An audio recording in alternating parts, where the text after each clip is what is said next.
Ritakojmë bashkë shikues të nderuar me A2 sot dhe edicionin informativ të orës 14 kundër të tjera ju ftoj të ndiqni. Tension dhe përplasje mes policisë dhe banorëve të zonës së Bregut të Lumit në Tiranë, banorët kundërshtojnë shëmbjen e banesave të tyre në kuadër të zgjerimit të bulevardit të ri. Zjarri i rënë banesë gjatë natës shkaktoi tragjedi në familjen Doj në Puk, humbi jetën dy prindrit, ndërsa fëmijët e mitur arrin të shpëtojnë duke dalë nga dritarja. Shkak i zjarrit dyshohet një shkëndijë elektrike. Sot takimet në Tiranë, zëvendës ndihmë sekretari amerikan i shtetit Matthew Palmer pritet të takohet me kryeministrin Rama, nesër me kreun e opozitës Basha dhe presidentin Meta. Palët nuk të rishen nga qëndrimet e tyre e protesta kombëtare radhës të shtunën e 13 prillit. Partitë e ekstremit të djathtë planifikojnë të bashkojnë forcat në prag të zgjedhjeve të Bashkimit Evropian. Bloku që do të shkundë themelet e Unionit do të quhet Aleanca Europiane për Popujt dhe Kombet. Mbyllet në Sydney udhëtimi më i gjatë në botë me makinë elektrike. Aventurierit holandez Wiebe Walker ju deshën 3 vite për të përshkruar 95.000 kilometra me makinën e tij Volkswagen Golf. Ndalemi tani më gjërësisht, Matthew Palmer, zëvendës ndihmës sekretari amerikan i shtetit, do të jetë sot dhe nesër në Tiranë. Sot pasdita ai do të takohet me kryeministrin Edi Rama, ndërsa nesër me kreun e opozitës Lulzim Basha si dhe presidentin e Republikës. Gjatë ditës së nesërme, zyrtari i lartë amerikan do të takohet edhe me një grup gazetarësh. Vizita e tij, sipas një zëdhënësi të ambasadës amerikane, është rutinë në kuadër të një turi në Ballkan. Por gjithsesi, Palmer vjen në Tiranë në mes të një krize politike që ende nuk dihet se sa do të zgjasë.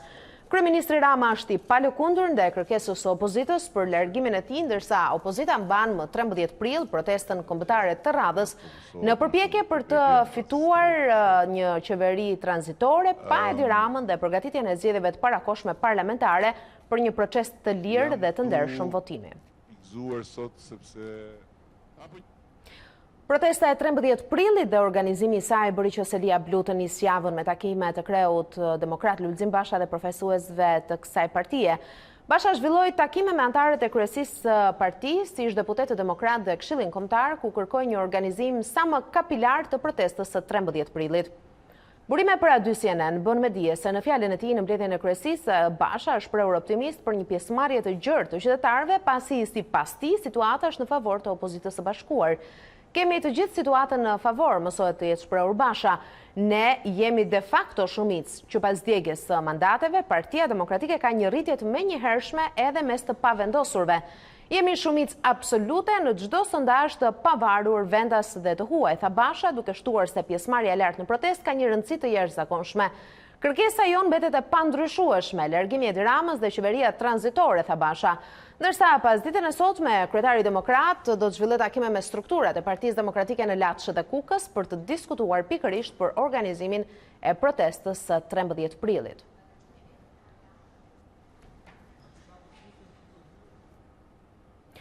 Socialistët janë të vendosur të shkojnë në zgjedhje edhe pa opozitën. Partia Socialiste ka dorëzuar sot në Komisionin Qendror të Zgjedhjeve kërkesën për regjistrim në zgjedhjet e 30 qershorit vitit 2019. Ndërkohë, edhe më herët PS ka dorëzuar listat me antar për KZAZ, ndërsa Partia Demokratike dhe LSI kanë refuzuar. Vetë KQZ ka bërë thirrje që qytetarët të aplikojnë për të qenë vëzhgues në qendrat e votimit.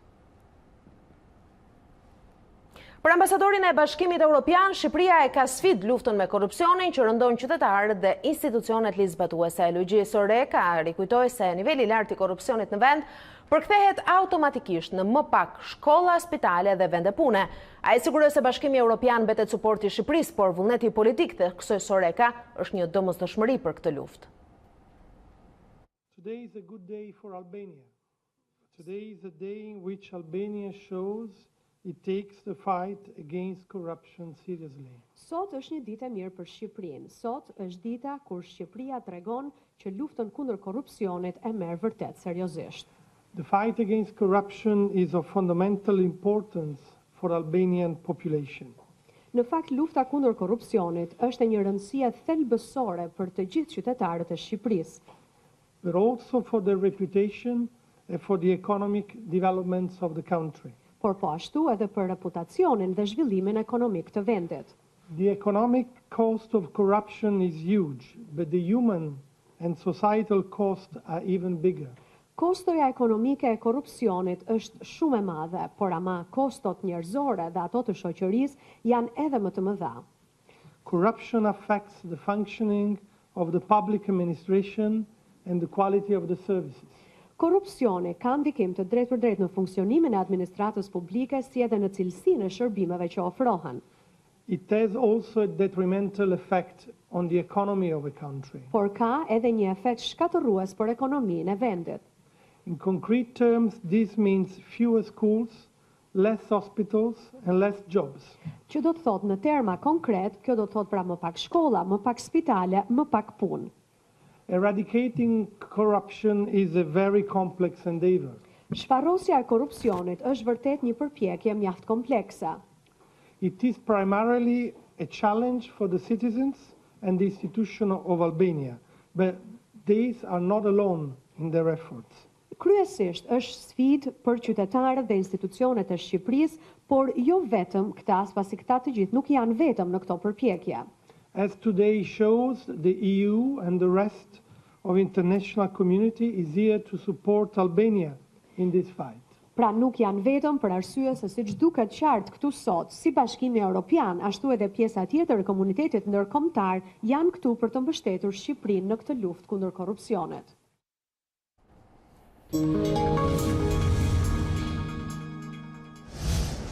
Që prej mëngjesit të sotëm, banorët e zonës së Bregut të Lumit në Tiranë vijojnë të jenë në rrugë për të kundërshtuar prishjen e banesave të tyre që preken nga zgjatimi i bulevardit të ri. Për orë të tëra ka vazhduar përplasja e banorëve me policinë, ndërsa Inspektorati Kombëtar i Mbrojtjes së Territorit kishte shkuar për të prishur banesat në funksion të punimeve për zgjerimin e bulevardit, por për shkak të situatës së krijuar, IKMT vendosi që të tërhiqet të paktën për ditën e sotme. Ne do të kemi në këto moment në një komunikim të drejtë për situatën e momentit aty kolegen Ornela Joti. Ornela, kemi parë momente përplasjet vazhdueshme për disa orë mes banorëve dhe policisë, ndërkohë pas largimit të fadromave nga ana e IKMT-s, a shqetësuar situata dhe çfarë thon banorët? A janë lajmëruar ato që kjo situatë do të zgjasë edhe ditët e ardhshme, pra deri në shëmbjen e banesave të tyre? Denisa, me largimin e fadromave të Inspektoratit Ndërtimor, gradualisht po largohen edhe banorët. Të paktën për ditën e sotme, protesta e tyre ka përfunduar. Megjithatë, për Radio CNN ata deklaruan që nuk do të dorëzohen dhe do të rezistojnë për të mbrojtur banesat e tyre. Shtëpitë e tyre janë ndërtuar pas viteve 90 dhe pjesa më e madhe, 38 banesa, janë ende në proces legalizimi. 38 objekte preken nga zgjatimi, nga projekti i zgjatimit të bulevardit dhe banorët janë të vetëdijshëm që ata nuk kanë certifikat pronësie pjesa më e madhe tyre, por gjithsesi ata këmbgulin që kërkojnë shpronësim pasi më herët është bërë një vlerësim e banesave të tyre, por ndërkohë i referohen edhe 2 loteve të para të zgjatimit të bulevardit, ku sipas banorëve, banorë të tjerë në një situatë ngjashme me ta kanë përfituar nga shpronësimi. Ndërkohë më herët kanë qenë edhe deputet Partisë Demokratike, por edhe banorë të zonës së Astirit, të cilët kanë mbështetur kauzën dhe protestën e banorëve. Deputetët demokrat Klevis Balliu, zoti Aldo Bumçi u kanë dalë në krah banorëve të njësisë numër 8 në këtë zonë të bulevardit. Ata i kanë bërë thirrje qeverisë që të shpronsoj banorët, ndërkohë që kanë kërkuar mbështetjen e banorëve që të jenë pjesë e protestës së 13 prillit. Gjithashtu, Denisa, doja të theksoja që kjo është faza e 3 dhe përfundimtare e zgjatimit të bulevardit. Siç mund të shihet këtu pikërisht ku janë planifikuar për të shembur 38 objekte, mendohet që të jetë edhe fundi i zgjatimit të bulevardit, është 1.8 kilometër i gjatë. Ai mendoi që të mbyllej dhe të përfundonte para qershorit, por me sa duket, edhe sipas informacioneve të marra nga A2CNN në Bashkinë e Tiranës, projekti do të vijojë edhe përtej zgjedhjeve të 30 qershorit. Megjithatë, pjesa nëntoksore e këtij segmenti prej 500 metrash është duke përfunduar dhe është vetëm pjesa e sipërme dhe sigurisht zona ku është planifikuar për të shembur 38 objekte. Ndërkohë, A2CNN është interesuar në Bashkinë e Tiranës, ku ka informuar se të gjitha objektet që kanë kanë certifikat pronësie do të dëmshpërblehen sipas ligjit, ndërkohë që të tjerat që preken nga zgjatimi i bulevardit nuk do t'i shpëtojnë pasi projekti sipas Bashkisë së Tiranës do të realizohet ashtu siç është në projektin e këtij institucioni. Ornela, ti ke mundur të kontaktosh për gjatë këtyre orëve edhe me banor, por sikurse përmende edhe me Bashkinë e Tiranës, në rast se një situatë e tillë si sot do të përsëritet edhe nesër apo në ditët në vijim, pra për të mos lejuar IKMT-n që të ndërhyjë në prishjen e këtyre banesave, do të ketë një tjetër lloj ndihme alternative, le të themi, nga ana e bashkisë, pra ka patur një komunikim mes bashkisë dhe banorëve. Kjo nuk është hera e parë që banorët e zonës Bregut Lumit protestojnë. Në fakt, gjatësia e segmentit e zgjatimit bulevardit Denisa është rreth 1.8 kilometër dhe përgjatë këtij segmenti ka pasur mjaft shtëpi të cilat janë shëmbur pasi janë prekur nga zgjatimi.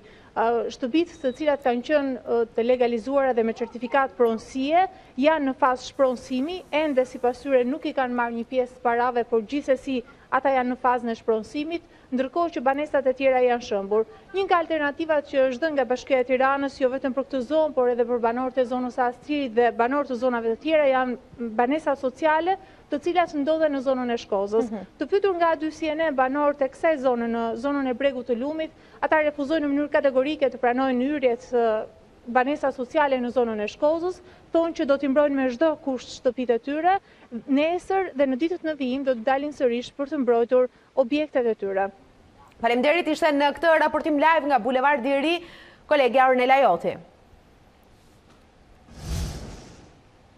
Ka Ornela Joti, do të zhvendosem në lidhje të drejtë për drejtë me gjykatën e krimeve të rënda. Antje ndodhet kolegu Armand Bajrami, është zhvilluar sot seanca pretens për Kelmend Balilin. Prokuroria ka kërkuar 18 vite burg, por si është zhvilluar seanca e sotme, e kam në këto momente kolegun Armand Bajrami në lidhje të drejtë për drejtë. Mandi, 18 vite burg ka kërkuar prokuroria për Kelmend Balilin, apo jo? Sa përfiton ai nga gjykimi i shkurtuar?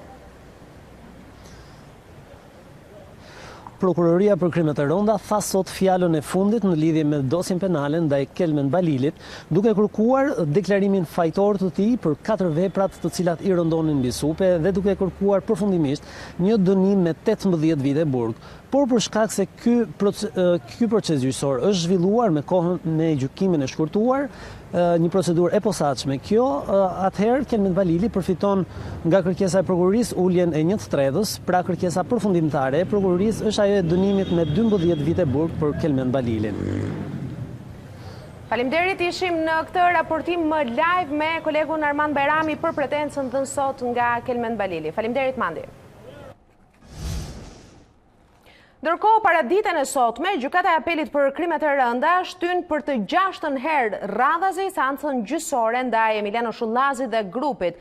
Në seancë nuk ishte prezenti Pandeuri Shullazi dhe as avokati i tij Vladimir Meçi, i cili paraqiti një raport shëndetësor, ndërsa avokati i caktuar nga gjykata për Gilmando Dani nuk mori përsipër mbrojtjen, pasi më herët ka mbrojtur biznesmenin Ylvi Beqa, denoncuesi i Shullazit. Seanca e radhës do të zhvillohet më 23 prill.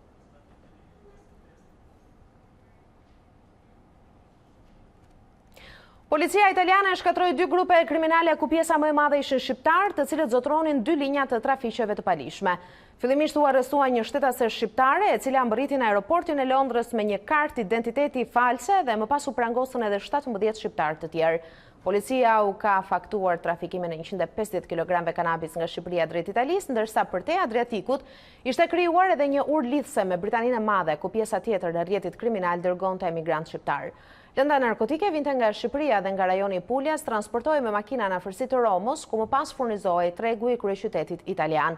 Nga hetimet rezultoi dhe një skem mashtrimi që siguronte kalimin e kufirit anglez disa shtetasve shqiptar me anë të disa dokumenteve origjinale që i përkisnin shtetasve italian.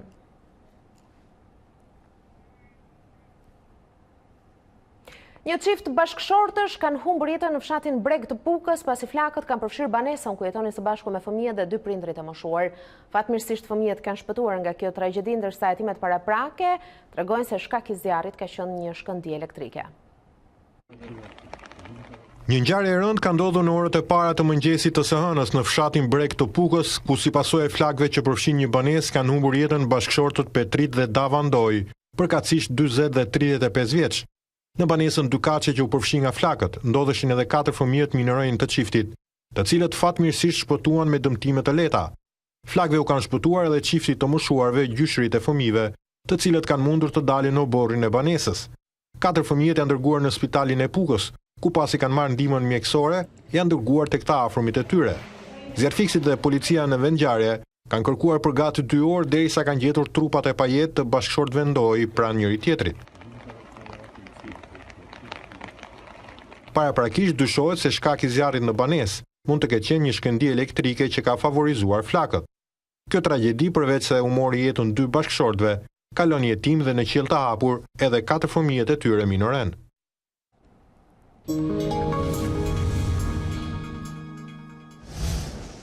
Në Universitetin e Arteve u hap thirrja e 4 për programin kombëtar të praktikave të punës. Kryeministri Rama tha se ekselentët praktikanë do të jenë më të favorizuarit për të mbajtur vendin e punës pas një viti praktik.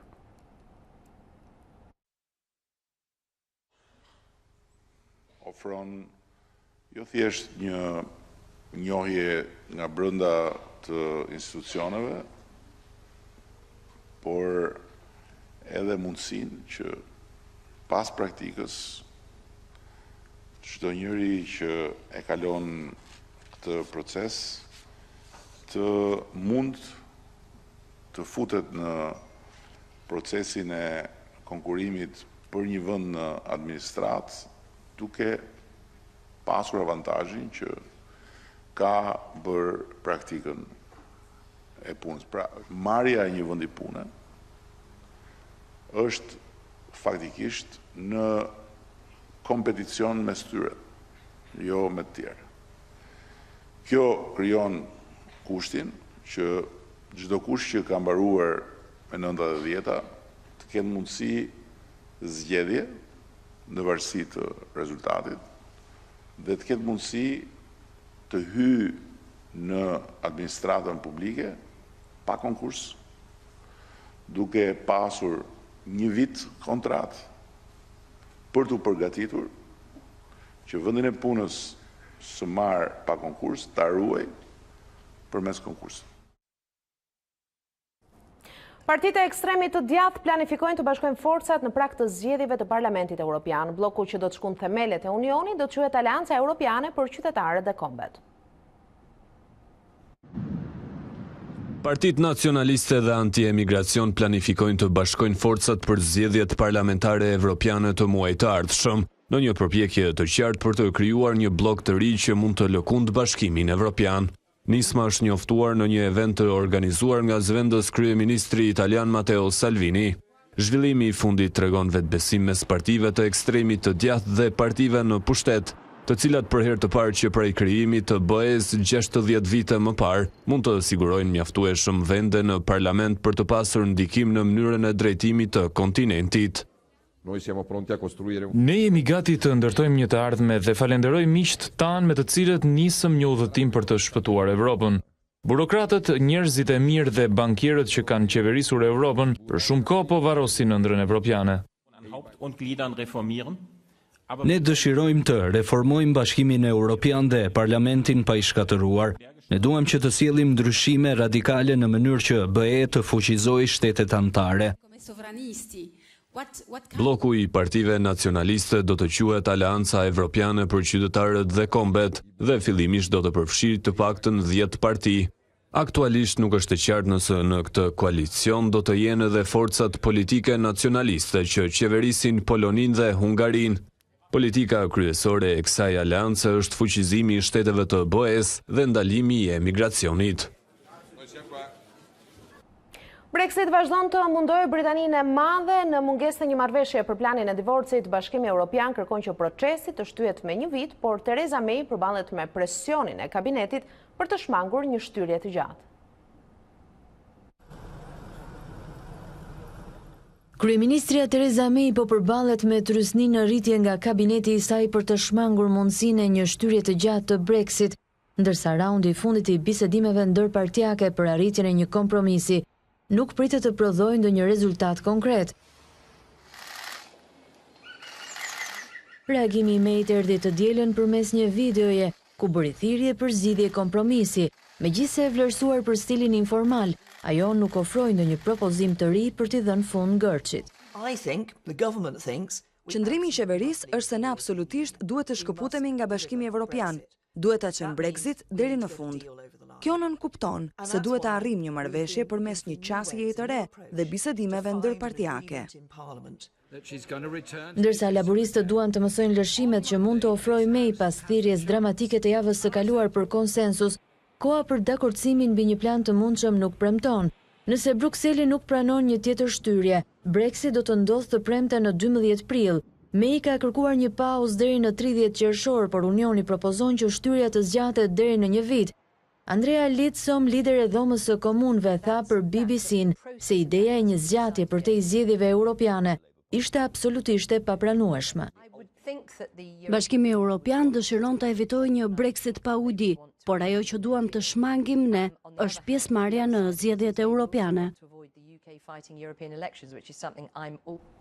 Heshtja zyrtare e shumë vendeve të Azisë Juglindore ndaj ligjeve ekstreme të aplikuara nga Brunei ka ngjallur frikë tek komuniteti LGBT. Aktivistët mendojnë se sheriati islamik mund të përhapet dhe në shtete të tjera të rajonit. Ligji i ri i Bruneit që ndëshkon me vdekje marrëdhëniet mes të njëjtës gjini ka përhapur një val frike mes komunitetit LGBT në Malajzi dhe Indonezi. Me 3 prill mbretëria e pasur me naftë vendosi në zbatim kodin ligjor strikt të sheriatit islamik. Kjo ngjalli reagime të shumta, me vende të ndryshme perëndimore dhe personazhe të njohura publike që dënuan vendimin e Bruneit. Megjithatë në Malajzi dhe Indonezi, të dy vende me shumicë muslimane, ka pasur heshtje zyrtare. Kjo mungesë reagimi nga liderët e Azisë Juglindore mund të furnizojë shqetësimet lidhur me përhapjen e islamit konservator në rajon dhe për pasojat ndaj minoriteteve fetare dhe seksuale. Të gjitha këto zhvillime po sjellin shumë frikë për qytetarët dhe shumë pasiguri. Çfarë do të ndodhë me jetën dhe të ardhmen tonë? Asnjë nga fshinjët nuk ka ligje strikte të njëjta me Brunein.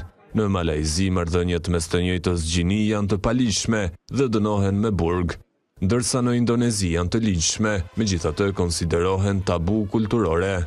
Ideja që këto dy shtete të vendosin sheriatin islamik nuk është thjesht teori. Për këtë ka pasur përpjekje të shumta nga aktivistët kundër LGBT-s, megjithatë ende nuk ka implementim të masave ekstreme kundër këtij komuniteti.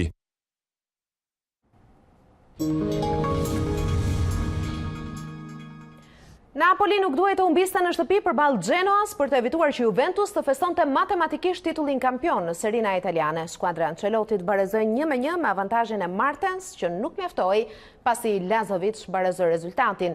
Në ndeshjet e tjera, edhe pse me Mauro Icardi në fush, Inter u frenua në barezim pa gola nga Atalanta në San Siro. Zikaltrit mbeten në vendin e 3 në renditje, ndërsa me pikën e marrë Bergamaskët kapin Milani në vendin e 4. Zhgënjim edhe për Lacion që barazoi 2-2 në shtëpi ndaj Sassuolos me Lulic në kohën shtesë, i cili evitoi humbjen e kryeqytetasve.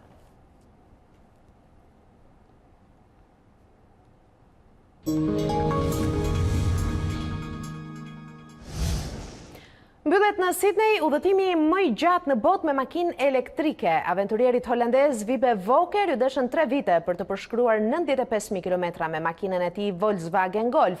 Iniciativa synon të frymëzojë një të ardhme pa karbon. Aventurieri Wiebe Volker e përfundoi në Sydney të Australisë udhëtimin 3 vjeçar me makinën elektrike Volkswagen Golf. E pakzuar si Volker's Plug Me In, iniciativa kthehet në udhëtimin më të gjatë me makinë elektrike të regjistruar ndonjëherë dhe synon të frymëzojë një të ardhme pa karbon. Volker u nis nga Holanda në 15 mars të 2016 dhe përshkoi mbi 95.000 kilometra përgjatë 1119 ditëve. Ai vizitoi 33 vende, ku tërhoqi vëmendjen për jetëgjatësinë dhe qëndrueshmërinë e makinave elektrike. Video të shfaqura nga vetë Volker treguan se si kishte siguruar mbështetjen e të huajve rreth globit, të cilët i kishin ofruar ushqim, strehim dhe mjete për karikimin e automjetit gjatë udhëtimit.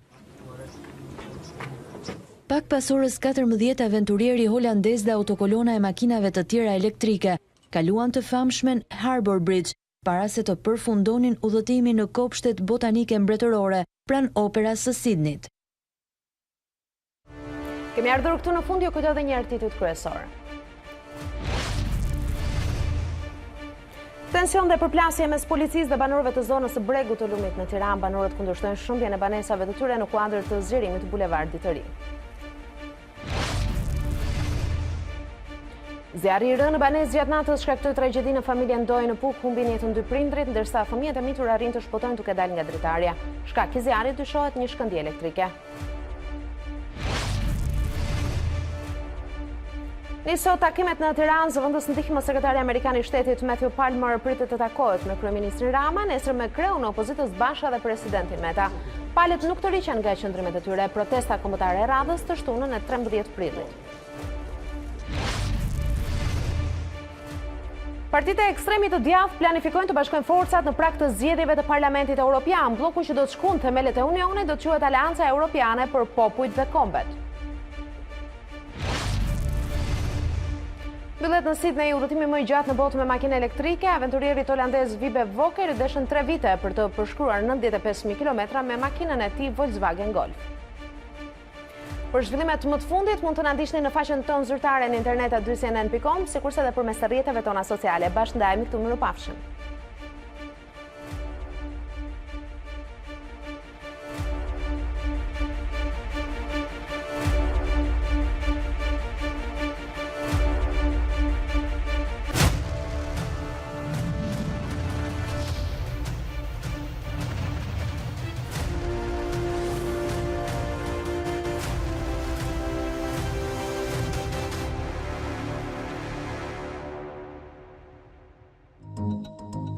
Unë jam Denisa Pasholli dhe ky është A2 Sot në A2 CNN. Për të parë të gjitha videot e A2 Sot, klikoni subscribe.